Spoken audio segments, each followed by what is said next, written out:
All right, welcome to Social Distillation, the submarine still of the internet, where we attempt to drop the bead and pour white lightning straight onto your brain. What are we talking about today, Samo? Well, in part one here, we are going to we you had talked about going over the indictments, but we've had since then since we're coming on this late a little bit giggity uh that there was also a Republican Plan B debate for candidates in the meantime, and that actually might be more interesting. But it's realistically, when we talk about the Republican Party, we're all revolving around this guy. That is the actual mugshot. Does this guy look concerned? I don't think so. I'm probably going to make a meme out of that for the cover of this one, but Yeah, I've been seeing the memes going around, and um,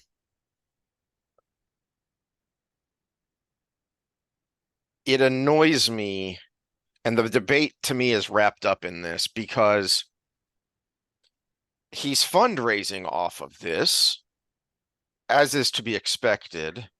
Crap, and I didn't know we were going to end up veering this way. I should have had a clip handy. well, I There was didn't.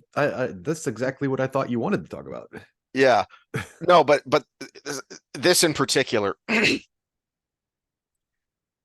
was an RNC guy who said the quiet part out loud, and I can't remember who it was. But he was a party official the other day. He said, paraphrasing, that um the sooner we can wrap up this primary and Donald Trump is the nominee, the sooner we can use funds for his legal defense. That's Isn't what this that is all part of what about. he's it is isn't that part of what he's in trouble for though? Using funds for other things? Isn't that what one of his indictments in New York was? Oh, that was yes, that is the Stormy Daniels one. That is the Yeah. ludicrousness of the Stormy Daniels ones, is that um paying off someone is an in-kind contribution to yourself, so that money uh should have been declared and listed as a campaign contribution to himself. Hmm. Which is absurd, because then you can start doing the 6 degrees of Kevin Bacon on anything any politician does and say, well, but if you hadn't done that, then that would have affected your reelection chances. So everything you do is a campaign expense, Well, which that's to an like extent is true. yeah, it's kind of like being a business owner where you're out to lunch with a friend who happens to also be a client, and you're like, is this a business expense? They happen to be a client, Well, the dirty little part of that is that that's what all politicians do. which is what all business people do. That is it. That is why they spend so much time fundraising, and that is one of the ways they are able to live like kings on government salaries. And of course, all the investment and other shenanigans that they do. But a big part of it is the fundraising, is you're using donated money to do all of these all of these living expenses when you're constantly campaigning. which All is these the cost of life things when you're which is constantly the campaigning. the big irony. It's similar to the eyelashes keep things out of your eyes, but when you have something in your eye, it's an eyelash. You know, the donor contributions keep it from being an elite class that are the only ones that can afford to have office. But at the same time, it's the problem because they're beholden to the donors. And so we've got this kind of back and forth. It's like we either have an elite class that's rich enough to be in office, or we have a controlled class that is controlled by the people giving them money, who are rich enough to give And them money. to be fair to Trump, this is a legitimate problem that has to be overcome. But on the other hand, to uh to really be fair, this is why his sycophants and lackeys and his hardcore cultist supporters infuriate me. Because why isn't he talking about this? He's playing the victim to raise money for his legal defense, but where's the freaking plan? Okay, this is why I've been ranting that sheriffs in these areas, if they give a damn about the rule of law, should be arresting these people. And by these people, I mean the people bringing these obviously political bogus charges, because the process is the punishment. You're talking about tens of millions of dollars Mhm. in legal fees. All right. And now you have someone who is independently wealthy and he's having to raise money to deal with all this because even to him, that would be a burden. Okay, then, Mr. Former President Trump, why have you been dead silent for almost the entire time since January 6th about the people who have been arrested, abused, uh, denied habeas corpus, denied bail, denied a speedy trial? These are random schmoes who showed up for you at your rally. And now the FBI is expanding this scope so that anyone who was caught on camera anywhere around the Capitol that day is now under investigation. Well, The not only that, with the process is the punishment. not only that, for to further that, the rounding up of his lawyers. Mm-hmm. That's actually the worrisome part for me, because so I have Trump supporter clients. If one of them had come, been working out and been like, I'm going to go to the Capitol, blah blah blah blah, and the words out of my mouth were, oh, you have you're free to express your speech and protest. If I had said those words, then by what they're doing now, I would have been partially responsible for their actions Mm-hmm. had they been part of the storming of the Capitol. Mm-hmm. So yeah, that anybody say, oh, you're being ridiculous, Sam, that these are the lawyers and they were guiding him. No, no, no, that's what professionals do. You say, my assessment is you have the freedom to do this, go ahead. I will not fill your spot and I won't schedule anybody in your place. It's no different. They're lawyers, and he said, well, what are my legal avenues? And they said, well, this technically is legal, you can do this, and he did this. Now they could be wrong. That could be, but they're not. That doesn't make them criminal. Being wrong doesn't make you criminal. They are doing it in, I referenced this before. And here we have the wonderfully unbiased, middle of the road CNN. What we know about the 16 fake electors. They were alternate electors. They were not fake electors. They were standby alternate electors. If they could get the electors that were chosen thrown out using the legal process that is there to do that. You can challenge an election. You can, and in a presidential election, that's the electors. You're actually electing the electors who will officially choose the president. Well, you can challenge the election through legal means. The Democrats have been doing it forever. This is the infuriating thing about the Georgia thing. Stacey Abrams still has not conceded her election that she lost by, I want to say, like four times the margin that Trump lost in Georgia. Stacey Abrams lost that governor race, is something like that. She still has not conceded that election. She is now president of Earth. Some of you might know what I'm talking about. She was on one of the crappy Star Trek shows as president of Earth because Oh she is yeah. a leftist darling. These are not fake electors. This was not a scheme this was, we have a panel of alternate electors that we would like seated because here is our legal case. And now they're not going after the Michigan Attorney General is not going after the Republican Party or Trump. No, they're going after these people who are ordinary folks because they can be intimidated, they can be punished. They don't have the means that the party itself or even Trump would have to defend this. They want you to shut up and sit down and stay at home. The process is the punishment. And this is the infuriating thing. And did you watch the full debate? I didn't. I I just did. watched clips of it. Okay. Yeah, I watched the full debate. From the clips I've watched and the analysis I watched from people I trust, I like that it didn't become a what about Trumpism debate. That he did come up, but it wasn't all about him. He was not the elephant not on the stage. The spin around it, though, was infuriating. Like freaking Marjorie Taylor Greene and Kimberly Guilfoyle and Donald Trump Jr. making hay about being censored because Fox wouldn't allow them in the spin room. It's Hold on. the spin room to spin. Your candidate isn't even there. He Let's could have let's bothered to show up. let's rewind a second though. This is CNN, hardly a right-leaning organization. Published in 2017, 11 times VP Biden was interrupted during the Trump electoral vote certification. We didn't get this far in 2020 because of the stupid actions of the people outside, which may or may not have been incited by the actions of the people that were supposed to keep them out. But that's neither here nor there. That's not the story of the day. But this is what was going to happen had everything proceeded as normal. You would have had things like McGovern of Massachusetts raising an objection to Alabama. Electors were not lawfully certified, blah, blah, blah. 114, Raskin of Maryland, 10 of Florida's 29 electoral votes. You've got 115, a minute later, Florida votes in question.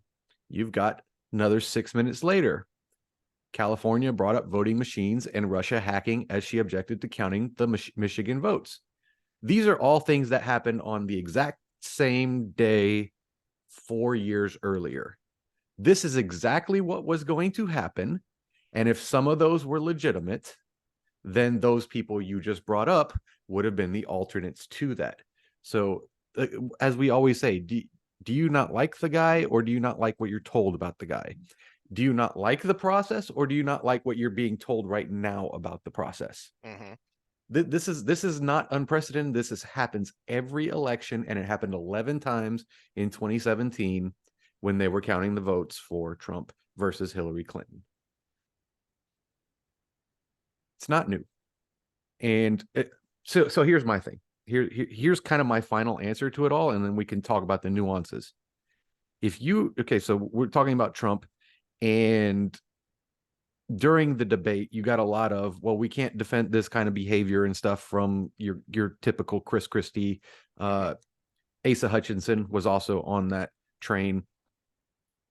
But if you're going to do this, you have to do it to everybody who's done it or is doing it. So my official position on this topic is you either don't do it or you do it to everybody. So you just reminded me of something with that. 2016 Politico, not exactly a right-leaning site, Democratic presidential electors revolt against Trump. So the electors that are the official electors, they're Democrats and Republicans, but by the laws of this, depending on the laws of the state, you're bound to vote a particular way if you are an elector. Well, why aren't these people under arrest? Not just the electors, but all the people. There were commercials urging electors to vote against Trump, no matter what their state says you're supposed to do. At least half a dozen Democratic electors have signed on to an attempt to block Donald Trump from winning an electoral college majority, an effort designed not only to deny Trump the presidency, but also to undermine the legitimacy of the institution. I'm sorry, aren't we supposed to care about undermining democracy and undermining the legitimacy of our institutions? All of a sudden now we are. Yeah, this is a good point Ron DeSantis brought up. And he was talking of the climate change portion of this one, but he brought up basically the media narrative. He said the question was, what would you say to us younger voters who are actually concerned about climate change? And he kind of hijacked that show, which was probably his best moment in the whole thing. He was I'm going to agree with Dave Rubin on this. He was a push. He didn't advance this cause, and he didn't take any steps back. And that's a pretty good assessment, though I'll go a little bit further because I'm not a supporter of him like Rubin is, but in a minute. But his best moment was when they were like, in a show of hands, how many of you agree that we're responsible for climate change? This is so stupid. And he's like, we're not in high school here. Yeah. let's actually just debate the topic. And then he goes Mhm. on to the corporate representation of what's going on. And that was, he didn't make it very clear, but he was implying that don't be scared because of what you're being told. Let's actually, talk about what's actually going on. And this is another place where Vivek was effective, but also he could have been more clear. He came out and said it's a hoax, but he needed to say it's a hoax in the presentation. Yes, because he's being Now he criticized was careful with his for words. being He a said the hypocrite. Yeah. agenda was a Hmm. hoax. Hmm. Where now he can come later and say, no, not the whole thing, the agenda And that's behind it. I have my reservations about Vivek, but the attacks that are coming now because of that are annoying me because I thought it was clear. It could have been more clear, but I thought it was clear, as you just pointed out, what he meant by hoax. Mm-hmm. Well, and Because he brought immediately he there were clips of him just months ago saying climate change is happening, man is contributing some degree to it. So you have all these clips of him on, and most of these are on like from CNN. And so they're, oh, he's just speaking to whatever audience is there. Well, I mean, yes and no, because the CNN host and the CNN audience, if you just say it's all nonsense, they're going to tune you out. His point on those CNN clips was the same point that Bjorn Lomborg makes, for crying out loud, which is, Mhm. look, something is going on here. There is some contribution by man, but the cure is way worse than the disease. Well, and he stated that in his follow-up to that through the booze, which said the booze were actually coming from the front row, which people don't know about these things. There's a front section that's all the donors, and then anybody else who could get in after that. And the front row that were all cheering Pence on a lot of these things and booing Vivek and booing Christie or whatever is that front row of donors. So they're loud on the microphones. And Mhm. he opened that with, I can say this because I'm not the only one bought and paid for. That's what they were booing. Mhm. See, I can say that because I'm the only one not bought and paid for. The climate agenda is a hoax. And then through the booze, he said, more people have died because of the climate change policies than have died from climate change itself. Yep. And they didn't cheer him out. You can kind of hear some cheers in the background when he said from the climate change agenda. But those were the people in the back. And so it's really tough to go by the boos and the cheers in that because the donors were right by the mics. Everybody else was further back. But yeah, Vivek, I think he could have done with a little less of the blanket attacks on the funding from these people. He should have been more specific. And this is where Trump's a little more polished. He would have said Pence brought up a specific funding source and said, this is why you can't say this, where Ramaswamy just kind of did a blanket, y'all are all bought and paid for. And he Mhm. did that too many times and it kind of lost its flavor and he started losing a little steam at the end, but he still won the night easy. I don't know that he won the well, like just as so I agree with from everything I've seen, I agree with Steve Dace, who has officially endorsed DeSantis, but he said in his post debate, the roundtable he was on, let me take off the endorser hat for a second and just as an objective political junkie give a grade here. He gave a B to both DeSantis and Vivek. Um, However, I would add that for Vivek, that means he came out ahead of DeSantis Yeah. because you and me know who he is because we're dorks and we listen to, and because we're his target voter, really.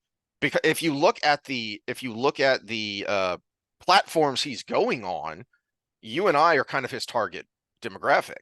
Mm-hmm. That's who he's going after. Not So all in Republican, not all in this, not but also younger and and paying attention to mm-hmm. not getting their news from Fox News or CNN or Facebook, for crying out loud, but which is where a lot of our parents are getting a lot of their news. Uh, but getting their news from these long form interview podcast platforms. that means that your average Iowa voter, let me rephrase that, because this is something where Day, since he's in Iowa and he's in Iowa politics, is handy to explain how this works. Caucuses are very weird.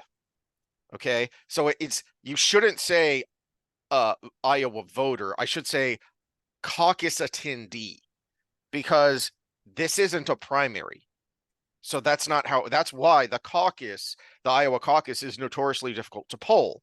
Because for anyone who's not a dork like me who doesn't understand how this works, the way Well, a I don't actually. So okay, explain. so Yeah. the way a caucus works is you get in a room. If you are a caucus attendee, you don't just show up and say, I'm a registered Republican. Here's my vote for the primary. You show up, you get in a room, and you all yell at each other, basically. So it is a series of polls. Okay. And if there is no winner, no consensus, and I can't remember what the vote threshold is, but I'm pretty sure it's a majority. A plurality will not do it. So you keep going through votes until you get to a winner. Well, that means that what matters most are the polls that ask who your second pick is, or if you have a second pick. And so So it's a little bit like rank order voting then. exactly. So Okay. Yeah. it's a little bit like rank order voting, except you don't just cast a ballot once that has all your rank on it and then it's tabulated. You keep going through votes until you have a winner and then that caucus site's winner is declared, and then once all the caucus site winners are declared, that's how you determine who won. Okay. So that makes the Iowa caucus very weird. And this is where the national polls are utterly meaningless. All right, so they shared an Iowa poll a few days ago. I think it was from Monday or Tuesday, that showed that only 7%, according to this poll, only 7% of likely caucus attendees only have one choice. And those polled who said Trump or DeSantis were their first or second choice, that number's about equal. So that means the Iowa caucus is wide open, is basically what that means. So you're saying, so tell me if I'm wrong here. A situation like this could happen where it's a stalemate at Trump and DeSantis, but everybody agrees on Vivek. That is where Vivek, I think, ended up doing better than DeSantis here, Mm-hmm. because DeSantis has spent so much time in Iowa, and good for him. That's what you're supposed to do. People in Iowa know who he is more than people nationally, unless you're a Mm-hmm. political dork. Well, Well, I can tell you from my clients that when I brought him up in conversation when talking about elections and almost every single client I have is Republican, except for I'd say actually the two that I don't have as Republican are neutral because they're Jehovah's Witnesses and they don't I was take it about to they say, they yeah. don't take into a part in politics at all. So I can't think of a single Democrat that I Yeah. train, and I'd say more than half of them had never heard of Vivek. And So if and that is where you can get a dark horse come out of nowhere. Like one year, Rick Santorum won the Iowa caucus out of nowhere. mhm. Um, Yeah, uh, so that makes sense. You'll never say like it's Trump finished 30 third in percent 30 2016, by the yeah, way. it's say it's Yeah. 30% DeSantis and Trump, and they're not going to budge, but you Mhm. have to have an answer. But because those 30% on either side are not going to budge, they go to the second choice, and everybody agrees on that second choice pretty much. And it ain't going to be Chris Christie. Okay. Although I Well, would say, if as far as improving position, in my eyes at least, and I think in some independent voters' eyes, Chris Christie actually had a very good showing. that's what I was going to get to next. Yeah. So Chris Christie is running a one state race. So this was for the Iowa caucus because it's first, but Christie doesn't care about the Iowa caucus. Christie is running for New Hampshire because he's a Northeast guy. He's a more liberal Republican. Um, uh, the Sununu, the governor of New Hampshire, is a Republican who has a 70% approval rate in his state. It's like inverted nationally. For any Republican who knows who he is, they don't like him because he's a Northeast Republican, so he doesn't really fit in the mainstream Bible Belt, middle of the country Republican Christian conservative part of the party. So that's who's Christie is running for. Christie is running, and it was evident by his attacks. He is running a campaign of spite. He is running to prevent Donald Trump from getting the nomination, because if Trump doesn't win, personally, I think if Trump doesn't win 2 out of the first 3, it's going to blow the whole the thing wide open, and then Super Tuesday is going to be huge because he is no longer. Trump's entire brand is I'm the Teflon Don. Mm-hmm. I'm invincible. Well, that finally leads me back around to where we started, where the mugshot, this isn't a guy who's concerned. That's where that's actually a problem, because this is what's infuriating me about him and his lackeys and his cultic followers, is you should be concerned. Because as I said last time when we talked about this, the goal here isn't to defeat Trump per se. It's to not let you vote for him. Gavin Newsom has already said he won't be on the ballot in California. That's the goal. The goal is to prevent him from being on enough ballots that he literally cannot be elected, that there is literally no way for him to get to 270 electoral votes. Well, So the good news is he's not winning California anyways. Where you need to be concerned is states like Georgia, Florida, Wisconsin, all the states that were swing states, Arizona, that he lost. He didn't lose Florida, but Wisconsin, Michigan, Georgia, and Arizona are the big 4 I can think of off the top of my head. That's why I brought up that Michigan one. That's why that's so important, because that is, to me, that is not to me, that is clear voter intimidation. That is clear. If you want to vote for someone, you'd better do it quietly and shut up and sit down. If you complain about the results, if you question the results, we will destroy you. That's a big deal in Michigan, which is a big swing state. Mm-hmm. But my point is, you'd better be concerned, and you'd better have a plan, because right now the plan for Trump seems to be, well, just win and then it won't matter, because by law you cannot indict a sitting president. Mm-hmm. He's literally above the law because he runs the executive branch. The only way to deal legally with a sitting president would be to impeach him so that he becomes a private citizen. That's pretty well established law. Okay, well, you need a plan that's more than just, I'll just win and pardon myself, or I'll win and I'll have special counselors investigate all of these people. You're not going to make it that far. That's the left's plan, is to not let you make it that far. This is where this is actually more important of a picture, because not only is that a person that doesn't care, they're going to do everything in their power to make sure he can't win, because that's the face of a person who's saying, that's the mugshot of someone saying, I don't deserve to be here, and whoever put me here is going down when I get out of here. Mm-hmm. And that, I don't know, that's a scary thing, because I don't want him to win and set precedent on basically what Biden's doing now on steroids, using the Justice Department to take out your enemies.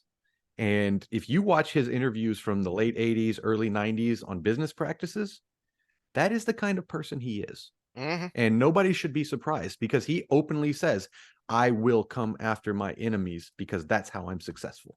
Well, one of the things that made people really concerned going into it, because in 2016 he did not have a record, so you had to infer all of these things of how he's going to act, and that was one of the reasons the left lost his mind that he was a fascist, because they looked at these winner take all cutthroat business practices and said, if you translate this into government, then yes, you are an authoritarian. Now, where the TDS sets in is because he didn't actually do that once he became president. Which is why I'm doubly scared, because the interview I'm thinking of off the top of my head, and I can't remember who was interviewing him, but I believe it was NBC, and his paraphrasing him, because I think I can get the exact words, but I'm not going to say that just in case I get it a little wrong. He said, a lot of people criticize some of my previous business failings, and this is the lesson I learned. I need to be cutthroat. I need to take out my enemies, and I need to not take a soft approach ever.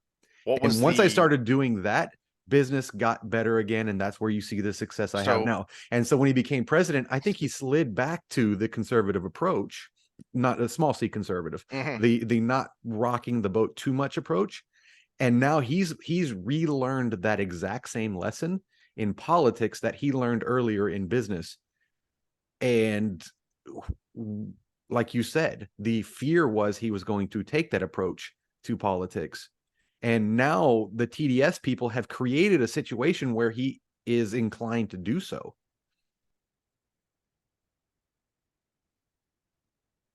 I'm looking for Which is I had why like I'm hopeful that you're right, that the field could be wide open after the caucuses, because like I said, DeSantis, I'm not a big fan, but he will be more measured in his approach.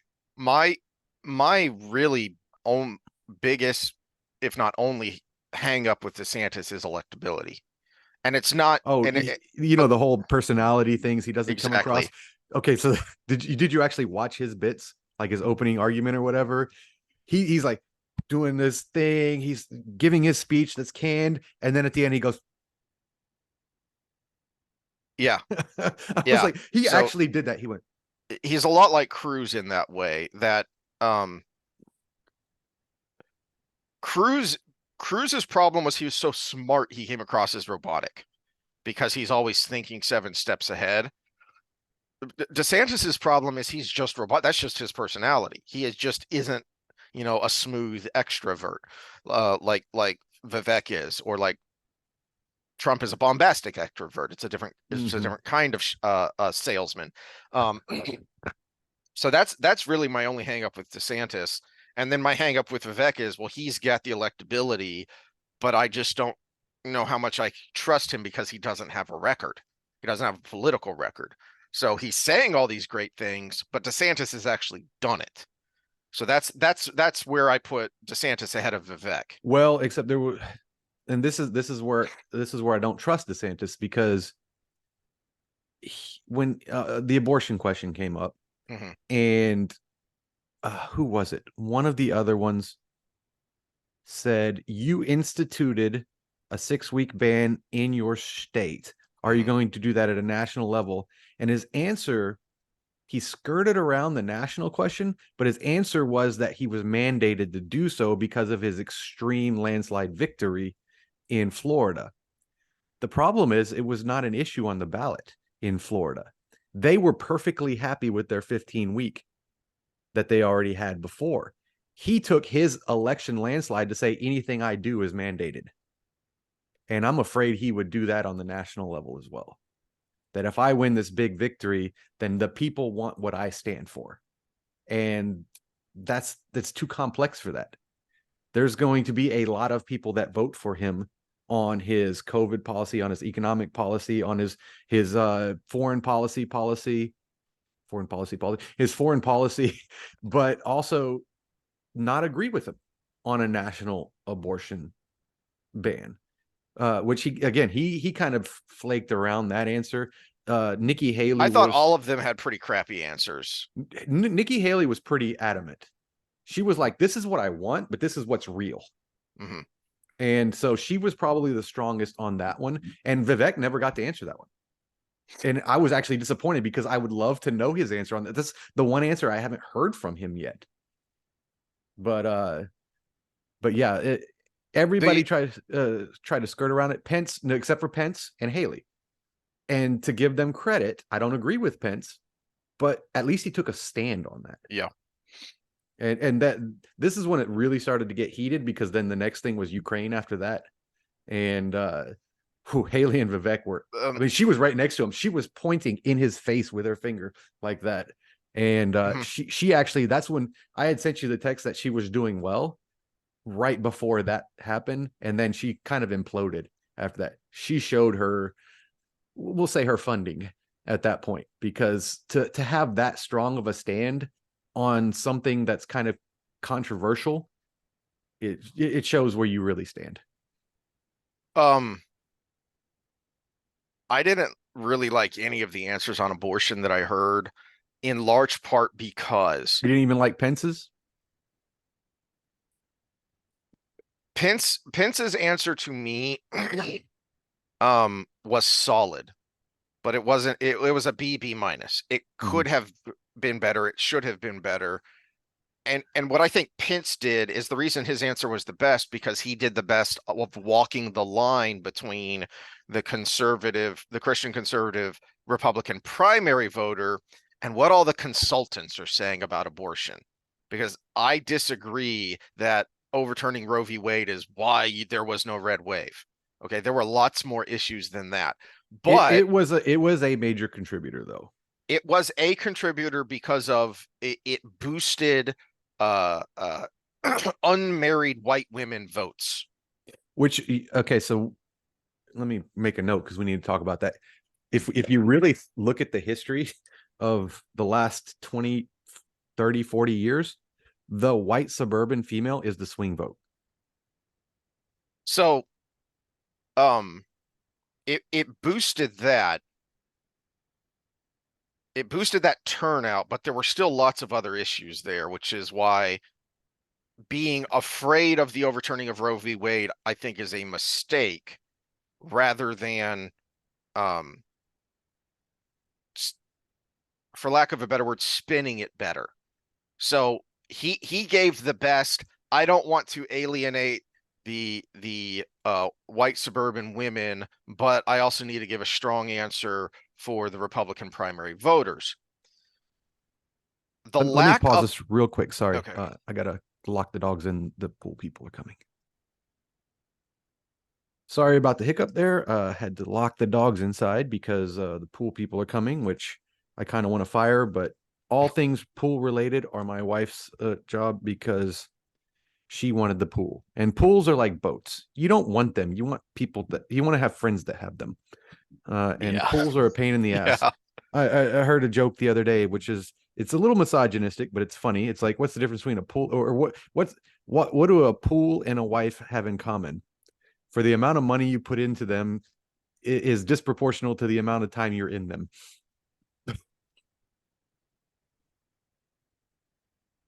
But that's Nope. especially true down here in South Texas because the pool is currently 97 degrees, which Oof. anybody that knows the difference between wet bulb temperature and dry bulb temperature, 97-degree water temperature is like heat index of 180 degrees when it Mhm. comes to your body being able to cool down. So it's actually Mhm. more dangerous to be inside the pool than it is to be outside in the sun. Mhm. All right. So I finally remembered where I was going before we had to hiccup there. The abortion answers, I think, were the one of the reasons it was so disappointing to me is because that was the most glaring omission of Larry Elder. He should have been on that stage, And the and I wanted reason to get he his wasn't answer. there was so stupid, especially since Hmm. Asa Hutchinson was there and Doug whatever from Dakota was there. Hmm. Now, actually, he had a decent showing for somebody nobody's ever heard of. Now, this is the springboard to something, years from now for him. But at the same time, he wasn't bad up there, but why was he up there? Oh, because he funded his own campaign by giving gift cards to people who donated to him. So he basically Right. bought his way onto the So stage. Same with so Asa Hutchinson. for anyone who doesn't know, the Republican Party set the criteria of you have to have three polls, at least three polls showing that you are over 1%, and a certain number of donors. Not a donation threshold, not a gross total, but they wanted numbers of donors to show current and potential support. Okay, well, that makes sense. But then they did stupid things with that like that throughout one criteria. of the most accurate popular polls there is, Rasmussen. Rasmussen, which has actually probably been the most accurate poll over the last 10 Hmm. years that there Hmm. has been. And they threw that out because they didn't want Elder up there. And What they said Elder was is very because disagreeable, we will say, and he would yes, have exposed a lot of yes. weaknesses in people's arguments. So uh this is where and my suspicion is that the RNC is being penny wise pound foolish there, because I think the reason they didn't want him up there is because of the abortion answer, because they're scared of alienating um white white suburban women with abortion, and he would have gone the hardest on that answer because Which is the funny because that's so stupid of a defense for it. I know where you're coming, not on your part. You're saying what actually is, but what it's so stupid in their own minds because that would have actually just highlighted the Nikki Haley's that were out there saying this is not a reasonable thing to expect. So we need to actually keep it in the state level, or we need to have a more reasonable national policy than what you want. And so Mhm. it would have having that person on the stage actually would highlight the people you like. and and him being up there along with Tim Scott, but him especially because so what infuriates me about people like Burgermeister and Hutchinson, they know they have no chance. They're there for them. They're there to boost their own profile. I am much more forgiving of someone like Larry Elder who knows that has no chance. He is the longest of long shots, but his goal is to elevate an issue. Mm-hmm. He wants to talk his biggest goal, and I've never heard of this person before, but I was listening to him, some dingleberry called Charlemagne the God. Uh Yeah, and Larry, he's like he's apparently big in the hip hop community. yeah. Like Well, he's big here in Houston. I think he's based out of Houston, mm. So and Larry yeah. Elder was on with him um last week, I think it was. And his primary focus was talking about the state of the family, primarily in the black community, but he also brings up the numbers within other demographics. And I think that's how he would have answered that question is, look, we need to address the supply and the demand. The overturning of Roe allows the states to address the demand by restricting access, but we should be winning hearts and minds by addressing the supply problem, by addressing the family crisis, by addressing the single motherhood crisis. And he has a way to get inroads into the black community and the black voters. I did not realize because I was just looking at the black vote. So if you look at the black vote as a total, yeah, Trump got a bigger margin than previous candidates in both 2016 and 2020, but it still was a small margin. However, if you separate that between black women and black men, Trump made huge inroads in the black community. He got, I want to say, like 20 to 25% of black men. Mm-hmm. That's huge. Okay. So by denying Larry Elder, you're denying the opportunity of holding on to at least some of that demographic or expanding it. And to me that was infuriating. I also so I thought it was a failure on DeSantis's part because DeSantis as the lawyer should have been the one to say, look, he should have done what he did with that stupid raise your hands question of, no, this is dumb. Why are we talking about this? Deny the premise. It should have been, why are we talking about this? This is no longer a national issue because of the overturning of Roe v. Wade. It is now a state issue. If you want to talk about any sort of national anything to legitimately make it happen, because it's not going to happen in Congress, that means you would have to be talking about an amendment. And as someone who is very, you know, very pro-life, very few exceptions, I'm all for a national amendment in the same way that we have a 13th and 14th Amendment. Yeah, Okay. well, I think he was trying not to parrot because Mhm. Nikki Haley, that was her initial answer. She Okay. was the first one to answer that.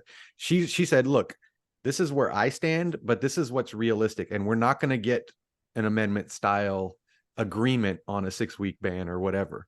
And what her answer was, I don't want to mislead the Republican base to say we can do this and just throw out campaign Yes. But promises that can't be held. And and that's he where, kind of came in after that, and then he started hedging around. I think he just didn't want to parrot her. When yeah, I okay, think that's a I good think in a point. debate like that, you can be perfectly fine saying, I Oh yeah, agree I with agree with you. Nikki Yeah, here.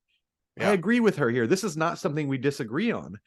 On a finer point, if something came across my desk that said this thing that we want, I would sign it. And he could have said that.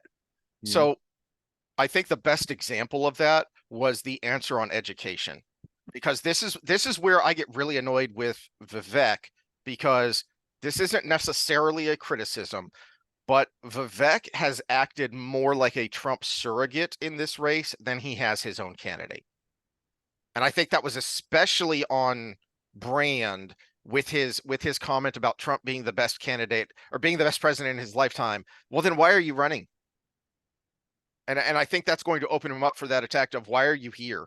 If you Mm-hmm. think that, then you should be supporting him. And it's evidenced by the fact that, to my knowledge, he has never attacked Trump. He has basically just said, I'll be a better Trump than Trump. That's why I'm running. His actual attacks have all been on DeSantis, which is annoying because I thought that Which is funny education because him and answer, DeSantis never went at it yes, in the whole debate. Him and Haley went at it. Well, everybody ganged up on him. And I think yes, this is one of the things that I give Vivek a little bit of a pass. I'm hard on him because I've heard his long form stuff. yes. But as far as the environment they were in, Christie was after him, Haley was after him, Pence Mhm. was dead set on taking out Vivek. And DeSantis just kept giving campaign speeches. And so he was a little bit on the defensive the whole time. So put a pin in that, because I have a question about Vivek that I wanted to ask you as someone who's listened to him more and is more of a supporter of him than I am. But so where I get annoyed with all Vivek spending so much time attacking DeSantis is I thought the best clip of the debate I saw was when DeSantis gave an answer on education, and then Vivek came in after him, and it was like they'd planned it. It was like they, tag team, road warrior style, come in here, because DeSantis gave a great answer on policy, on this is what I did in Florida with regards to education and what is being done to our children in the education system. Vivek came in with the bigger philosophical picture of this is why DeSantis had to do that, because this is the ideology of these people. This is the ideology of the radical left and what Which they're is why I doing like here. that moment. Just like we just criticized DeSantis for not saying yes and to Mm-hmm, Nikki Haley, mm-hmm, where Vivek came in and said yes exactly. and And and that's where I think is miss. This is a nuance that I think people aren't getting with what you talked about, where he's just well, why are you running against Trump? His answer to Trump is yes, and Trump it was good in these ways, but here's where I will expand on that. And I'm a young guy who's driven and ready to do it. And I'm going to beat him because I'm a little bit better. It's like Usain Bolt and Gatlin racing. Gatlin didn't have to be slower for Bolt to be faster. yeah. He's Well, saying he's saying I am just that much better, and we want the best for the United States. he's also given a good answer. I can't remember if it was on Tim Pool or if it was in his interview with Jordan Peterson about you know talking about how Trump has been vilified without sounding like he's the only person I've heard walk that tightrope of Trump has been so vilified by the left in the media that he has real electability problems without sounding yourself like you're criticizing him. Well, let me give a left version of this. So he actually someone said this out loud during the debate. I'm believing it was Chris Christie, called him Obama 2.0. That was what I was about to ask. Yeah. But let's look at an actual real analogy there. What's the difference between Obama and Hillary Clinton?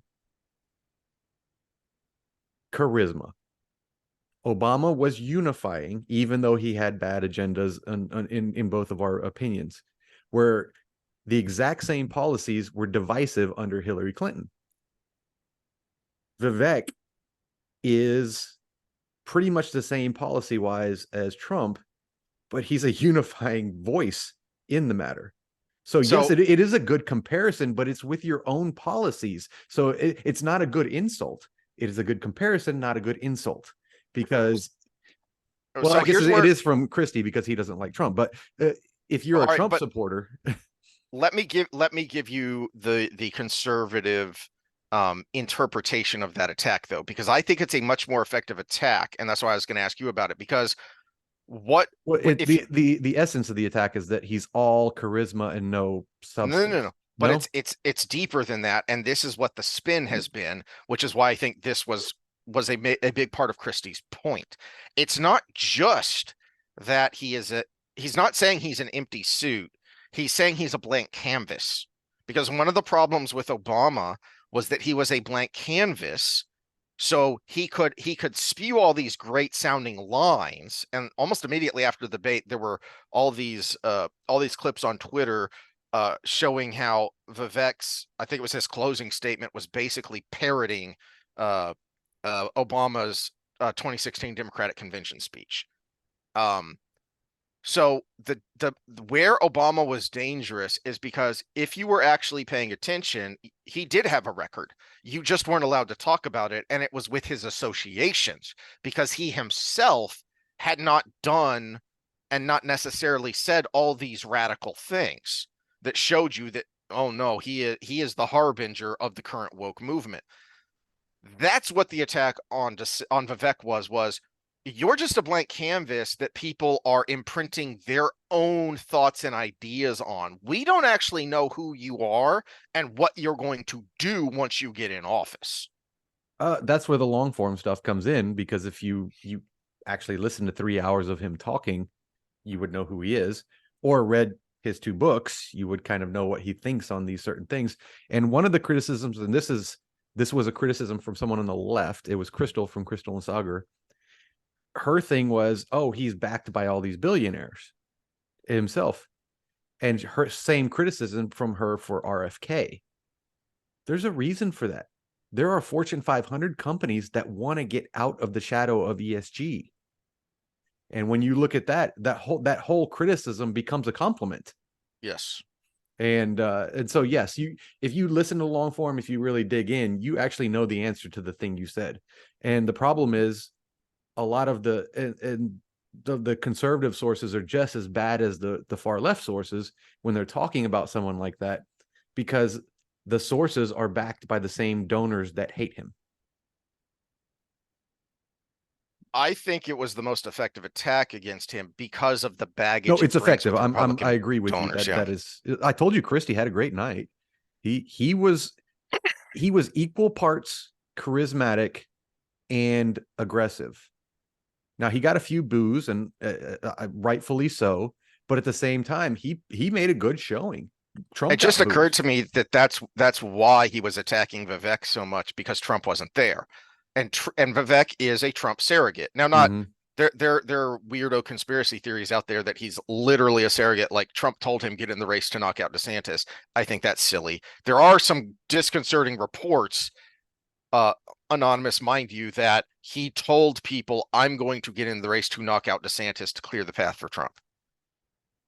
That's disconcerting to me. But again, it's anonymous sources and it is a contentious primary, so who knows? Mm-hmm. Um, but And even still, he has the freedom to do that because he's doing it with his own money. mhm. He's not doing it with public donations for the most part. He's saying just Yeah. throw in $1 so I can have enough people so I can get on the debate stage. Uh, but I don't know. I just feel like I just like that same night. Maybe it's because you're the more conservative side and you're just giving their opinion, but I don't want to feel like I'm defending Vivek this whole time. Yeah. Uh, it, I think Christie had a good showing. Nikki Haley, except for her war hawking, had a pretty good showing. Tim Scott pretty much faded. He's on. I'm beginning to believe. I thought it was a persona, but I'm beginning to believe it's the truth. He's almost too nice for his own good. Because there were times where he was like, I want to talk, but everybody else is talking, so I'll just. And that's why he got pretty much some of the lowest airtime. Hutchinson and Doug, whatever, shouldn't have even been up there. We could have had so much more great debate with only 6 people up I, there. I I don't know why they didn't do that. I mean, they did it last time because the debate stage was ridiculous. It was like 15 people, Mm-hmm. so they had to. But I think they could have learned from that because I think like 4 people is probably your optimal for a primary debate Mm-hmm. because then it can't ever be. I mean, it could be 3-on-1, but it's too easy for 2 people to gang up on one. And if you have 4, I think you have a better back and forth with everybody. I think they should have had, and they, with as much interest as there is, I think it would have actually benefited them to split up the debate into 2 nights. And then it also would have let you be not stupid, and you could have had Larry Elder up there as well. Well, and hence, a lot of people are giving him credit for a great night, but here's why I say it wasn't. He was constantly on a fence of, I want to take credit for all the good things that happened in the Trump era, Mm-hmm. but I want to distance myself from Trump. And you I can't have both. I'm sorry, especially the since you were the VP, because well, you uh, can't say I did this. You have to say Trump did this with my help. And the this is where, and I didn't watch the whole debate, so I have yet to see a clip talking about COVID-19 and the last year of Trump's presidency. Did anyone attack Pence on that? yes, and I'm trying to remember what it was. Because if Pence is going to do that, then he should be destroyed by everyone up on that stage. Well, certainly by DeSantis, because Pence was the head of the COVID task force. Yeah, someone brought it up, but it didn't last long. I'm trying to remember who it was. It wasn't Vivek. It was, I think it was one of the unknowns, one the Doug Yeah. whatever or whatever. Yeah, he's like, yeah, I can't remember, but someone did bring it up, and it just got dropped like a bad habit in like 10 seconds. The only thing I can think is everyone was too afraid that it would end up as an attack on Trump, Mm-hmm. which frankly is Well, infuriating. then you would think Christie and Hutchison would have piped up because But Christie doesn't agree with the underlying premise because Christie was all in for the lockdowns and the bailouts and the everything. So Vivek and DeSantis are the 2 big names that I know of who have been vocal about the reaction and the action on COVID-19. I don't remember what Arkansas did, so I don't know where Asa Hutchinson stands on all that. Um, those 2 should have destroyed him, but I think they're too worried. So this is where we Psaki back to Trump and how I get infuriated with his hardcore supporters. The most unjabbed demographic is the Trump supporter. And yet they continue to support him when he has continued to not only be unapologetic, but spout the ludicrous talking point that I saved hundreds of millions of people with these jabs, with Operation Warp mm-hmm. Speed. And it is by far his weakest moment. And it is by far the most Can galvanizing anti-establishment point in his own base. can I speculate Vivek on this one? We talk about him Yeah. being the why are you running against Trump and what do you have to offer in addition or Mm-hmm. whatever. Well, if the field comes down to those 2, he might be holding that in his back pocket, Mm. not playing the hand that he doesn't have to play yet, and knowing that that's his ace in the hole. Well, it also lends to the Trump surrogate idea that I am campaigning to be the heir to MAGA, Mm-hmm. which I think is true. It doesn't necessarily mean he's not in it to win it, because both can be true. But by the way he's acting, I think that is an on-point analysis that he is a Trump surrogate campaigning to be the heir to MAGA. Mm-hmm. And if you just listen to his long-form interviews, he is very good at marrying the populist rhetoric with the higher ideals. And Uh, that's why he's so convincing, I think, in and those long form interviews. and just so you know, as far as part 2, since we're gonna have to wrap up here on part 1 here in about 5 minutes, my 4 o'clock canceled, so whenever you're ready. Uh, Okay. but so Yeah, I think that might be thing, but if Trump's smart, he has timing in his favor. Yes, I did Operation Warp Speed. Yes, I still believe in this thing. I think the risk reward for older people like myself is still relevant. And he can go down, he can do the Dr. Drew. He could have Dr. Drew write his speech for him, right? He could say, yes, I agree that it's good for older people. It's still a good thing, for society, da da da da. But he was ousted before the mandates came around. So he can always still say, I never would have had mandates. I would have left it to your doctor to give you the appropriate advice. I never would have infringed upon people's rights as far as other drugs not being allowed to come out because of this. I took these other drugs and I made it clear. And he can always still take that road just because of timing. We don't know what he would have done.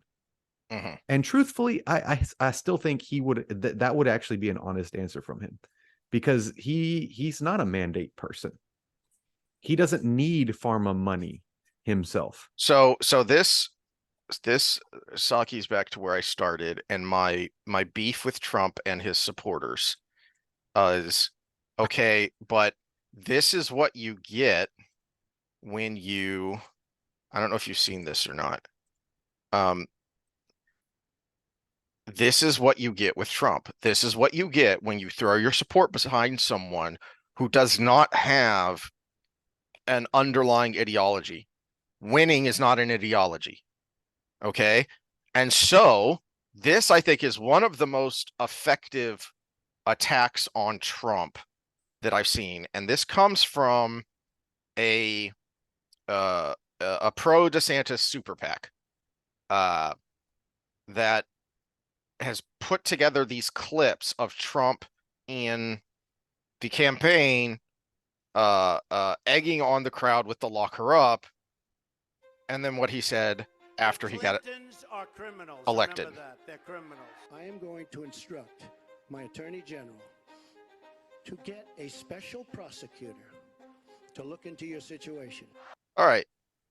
He's being the big man there in her face on the debate stage, saying, and the Republican base ate this up, because the Republican base has been saying since the 90s the Clintons are criminals. All this stuff that's going on about Biden and the Biden family acting like a crime family and all of these shady deals. The Republican base has been talking about that with the Clintons since the 90s. Honestly, she should be locked up. And that the lock her up was a spontaneous crowd thing that he egged on. Okay. Again, this is the danger of someone who doesn't have an ideology, because he glommed onto that and spun it, but he never believed in it. Has to go to jail. Ending this criminal government corruption is one of the most important reasons you have to go out on November 8th. CNN projects Donald Trump wins the presidency.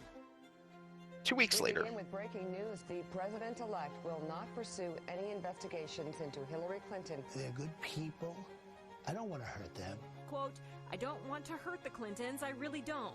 She went through a lot. 2 weeks later. Greatly. He doesn't wish to pursue these charges. If Donald Trump can help Which is her, funny, because the reason he did that was to get, I have to imagine the reason he did that was to get rid of the "you're a fascist dictator" arguments, and it didn't. It did no good. Which helped win office. No, it's okay. No, forget it. That plays great before the election. No, we don't care. Right? To me, that is the most damning clip of this ad. Is that right there? How? So, but I don't remember if it was during the primary or if it was after the election that Rush Limbaugh, before his death, said, no one, because the media was losing its mind, not understanding why they couldn't break Trump's support. And Limbaugh had a great insight that I think has proven true to this day more and more, is that no one can can alienate Donald Trump's base from him except Donald Trump. Mm-hmm. That's what that is to me. And that's why I get so infuriated that he still has so much rabid support. What is that Well, if not I'll, dismissing and belittling you? I will tell you. Click us back to us real quick. Yeah. So this is the benefit of timing, plus that little mugshot, and plus that the face and everything. The people who are still drain the swamp, he will do it. What they have the benefit of is him losing in 2020, which could be partly a result of, he got more votes than he did the time before, but he might have had it even more had he done what he was supposed to do. But now we've got 4 years of the complete opposite, where he's the target, and now that exact same base that trusted him the first time and was let down now has that idea that he will be out for revenge. And you hear that word a lot. He will be out for revenge as soon as he's back in office. And he's got nothing to lose. That's the other slogan that's going out. He's got nothing to lose at that point. He doesn't have to worry about re-election after that. Oh, the whole plan now they're even spinning this. The whole plan was to give it to the second term, so that way he doesn't lose voters. And 4D chess nonsense. Yep. Yeah. So going back in time to 2016, I said at the time, and I still believe this, that if Trump, I absolutely believed lock her up, but you have to be careful how you do it, because you don't want to end up in Banana Republic land where we are now, where you use lawfare to destroy your political opponents. Which is why I like the Vivek strategy of, I'm just going to eliminate the situation where these things can happen. Exactly. He hasn't talked about locking anybody up. He's talked about pardoning people. That's all he's talked about. But also reducing this machine that allows the bad people to get away with the bad things. So what I said at the time is, so I was a Cruz supporter, and I was a little disappointed when he got Cruz to finally endorse him and help him in his campaign. And he did it by pledging that the Federalist Society list of judges is the list of judges I'm going to use for federal appointments, which SCOTUS on down. Which fucked him in the ass in the end. But yep. He got one out of it. Yeah, one good one. So what I'd said is, if he wants to win back the not just the Never Trump people, but also a lot of the people who are on the fence and worried about these lock her up chants, during the election, I thought he should have gotten Cruz on his side and say, when I win, this is my attorney general. Because Cruz, that would have been very smart. Cruz has enough he has enough political capital and goodwill, even amongst people who don't like him, that he's a rule of law guy. So this is my attorney general. And why it's important is because even if you're going to appoint a special prosecutor, the attorney general is still ultimately the boss of that special prosecutor, even if he's acting independently. And as we showed when we put up the special counsel's report, the attorney general is who sets the parameters of the special counsel's investigation. He is going to establish the special counsel who's going to investigate the Clintons and their wrongdoing and all of these things that she got to pass on. We are here now because he didn't do that. Because it wasn't just that he did an investigator. It's that he said, that plays well in the election, but we don't care now. You told the swamp you can get away with anything. No one's coming after you. Yeah, it's still, it is a delicate game, and he's just not a delicate person. That's part of the problem. He's the bull in the china shop. And he just decided to not go to that cabinet. He breaks things wherever he goes. All right, so we need to pause so I can run pick up child from school. Well, let's just go ahead and bring it to an end then on this one. I think with the way that played out, my prediction is by the time the next run of this kind of thing comes around, it's going to be down to Pence, Haley, Vivek, and DeSantis at minimum. If Haley doesn't go out from that.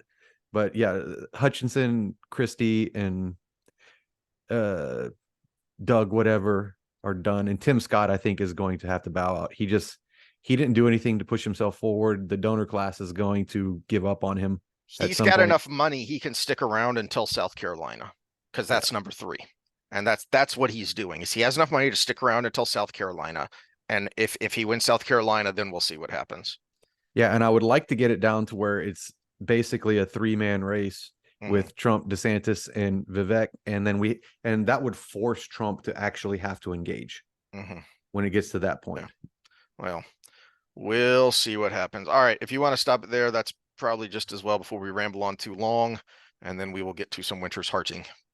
Yep, we'll be back with well, I don't know if it'll be part 1 or 2 because they're going to render it about the same time. So however much I post this, if you're seeing this first, Wheel of Time is next. If you already saw Wheel of Time, then you're done for the day. Later. All right, later.